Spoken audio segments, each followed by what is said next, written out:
planted 40 days ago, so we're expecting to take it off as probably a 95-day crop. Yeah, so this is going quite well. It's just had an inter-row cultivation,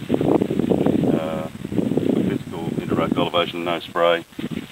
It's responded quite well. It certainly allows the water infiltration to even up across the paddock when you're irrigating, so that's a good thing.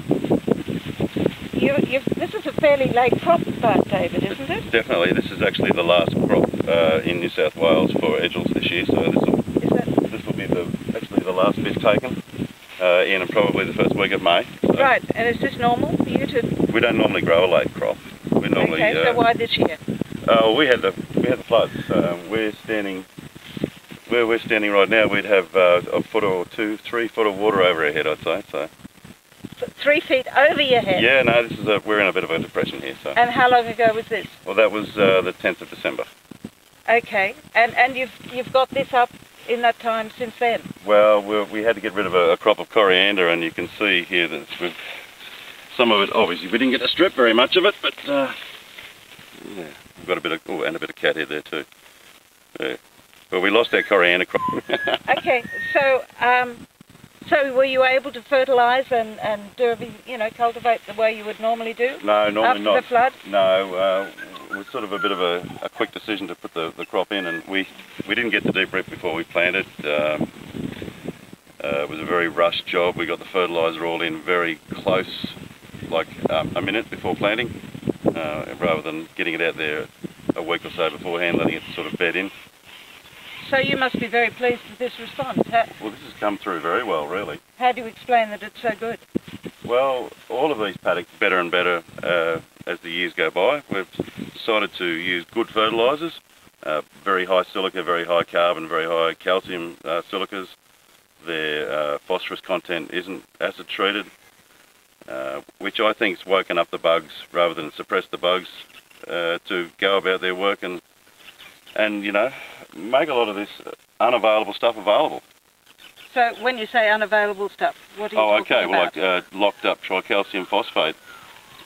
With the limited amount of phosphate we're now putting onto these crops, there's no doubt that the bugs are going out there and breaking up the calcium and the phosphorus. We don't have any great calcium deficiency ridging along the leaves. There's no sign of phosphorus deficiency, and we're certainly not using the amount of P that other people supply, even though I think a lot of these gets locked up regardless. Right. So what locks it up? Well, the fact that it's a lot of this superphosphate is treated by sulfuric acid, it's going to lock up into the paddock with your calcium. And when you say locked up?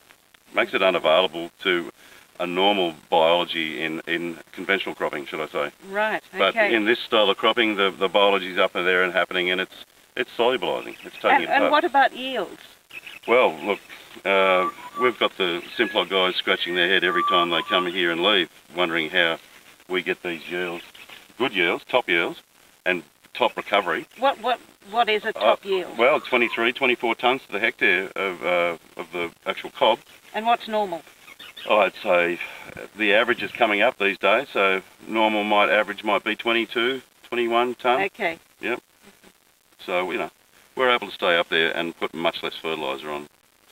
So it's a much more economic way of farming. Yeah. Nitrogen costs are way down, way down. And what about the amount of time you need to spend on machinery and things like that? Is that up or down? Or? Oh, no, realistically, we're going to turn in our green manure crop that we normally like to plant prior to planting. Turn it in 7-8 weeks before we plant. Get the microbial processes working as it breaks down. By the time it's finished all breaking down, it's looking for a seed, and along we come and plant it. Mm-hmm.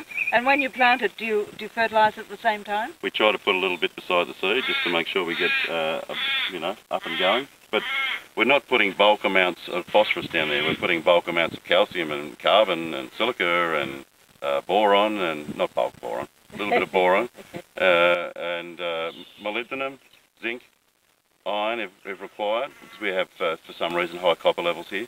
So just got to pay attention to what's going on, blocking the trace elements until we can work out how to get rid of high copper. Okay. Everything good's going on. That's wonderful, isn't it? So you must be very pleased. Oh, very pleased.